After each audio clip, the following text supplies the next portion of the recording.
Bagaimana jika aku katakan bahwa rahasia kerajaan-kerajaan maritim terbesar di dunia tidak hanya tersembunyi di kapal-kapal mereka tapi juga di batu-batu suci yang mereka tinggalkan? Bayangkan tempat-tempat di mana para pelaut kuno menatap bintang, memohon perlindungan dewa laut sebelum berlayar melintasi samudra.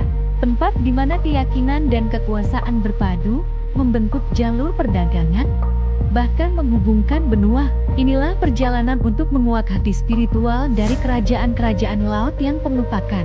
Di seluruh Asia Tenggara, samudra bukanlah batas tapi urat nadi kehidupan. Dari Samudra Hindia hingga Laut Cina Selatan, berdiri kerajaan-kerajaan maritim yang membangun kejayaan di atas ombak. Sriwijaya, Majapahit, Kedah Tua, hingga Rio Lingga. Mereka bukan sekadar bangsa pelaut. Mereka adalah penjaga harmoni antara manusia, laut, dan langit. Dan untuk menjaga keseimbangan itu, mereka membangun tempat-tempat suci. Candi, pura, dan kuil yang menjadi titik pertemuan antara dunia fana dan dunia dewa. Di abad ke-7, Sriwijaya berdiri sebagai kerajaan maritim paling kuat di Asia Tenggara. Pusat kekuatannya bukan di daratan tapi di pelabuhan dan sungai yang mengalir ke lautan.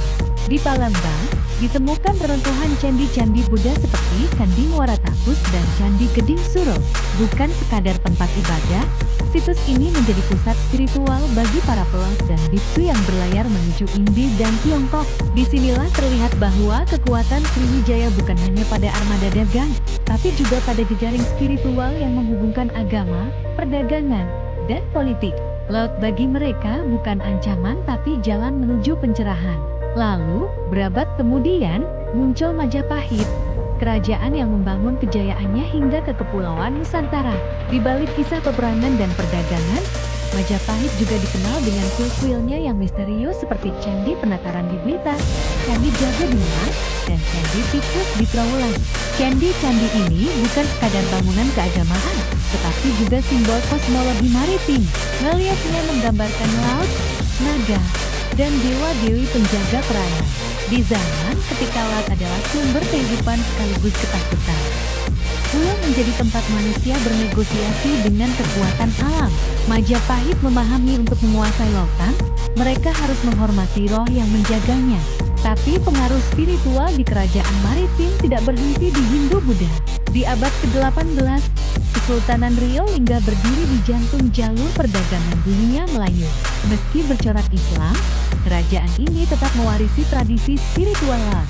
Masjid-masjid mereka dibangun menghadap ke arah laut, dan banyak ritual doa pelayaran dilakukan sebelum kapal berangkat menuju Singapura, Melaka, atau Aceh. Dalam catatan kolonial Belanda, disebutkan bahwa para pelaut Melayu sering berziarah ke makam ulama laut seperti Habib Yip di Penyengat untuk memohon keselamatan sebelum menyeberangi gelombang. Disinilah tampak kesinambungan spiritual. Dari candi hingga masjid, dari mantra hingga doa laut selalu menjadi jembatan antara manusia dan Yang Maha Kuasa.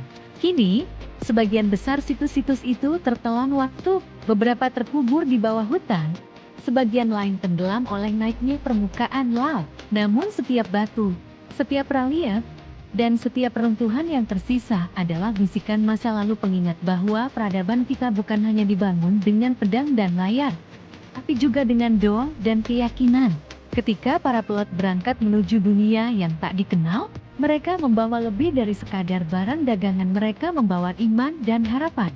Di balik setiap ombak yang memecah pantai Nusantara, ada kisah spiritual yang menunggu untuk ditemukan. Inilah bab pertama dari seri Warisan Laut Nusantara, perjalanan untuk menyingkap rahasia di balik kerajaan-kerajaan maritim yang membentuk sejarah Asia Tenggara. Jika kamu menyukai kisah sejarah seperti ini, klik subscribe, nyalakan lonceng, dan ikuti episode berikutnya. Talos Ports of Glory, pelabuhan yang hilang dari kerajaan maritim Asia. Karena sejarah bukan hanya tentang masa lalu, tapi tentang siapa kita hari ini.